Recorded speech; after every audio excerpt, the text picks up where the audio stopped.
Φίλοι μου, είμαστε μαζί εδώ και πάλι με μια συνταγή πολύ εύκολη. Πιο εύκολη δεν γίνεται. Είναι αυτές οι υπέροχες μπάρες με μούσλι. Πάμε να τις φτιάξουμε. Τα υλικά μας είναι 2 μπανάνες, 2 κούπες μούσλι και θα χρησιμοποιήσουμε και μια κουταλιά του γλυκού μέλι προαιρετικά. Αν δεν θέλετε δεν βάζετε. Πολτοποιούμε τις μπανάνες με το πυρουνάκι. Ρίχνουμε και το μέλι που όπως είπαμε είναι προαιρετικό. Όπως είδατε τις χτυπάμε καλά να γίνει μία κρέμα και ρίχνουμε τα μούσλια σιγά σιγά. Παίρνουμε το μείγμα και το στρώνουμε σε ένα ταψάκι με λαδόκολλα φυσικά. Ψήνουμε στους 180 βαθμούς για 20 λεπτά σε προθερμασμένο φούρνο πάνω κάτω. Σε ταψάκι 20x25. Έτοιμες οι μπάρες μας.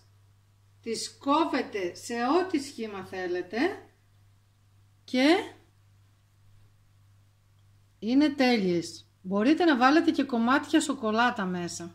Φανταστικές. Είναι ένα σνακ για κάθε ώρα. Μην ξεχάσετε μια κοινοποίηση αν σας άρεσε και περιμένουμε τα σχόλιά σας. Τα λέμε την επόμενη εβδομάδα. Γεια σας!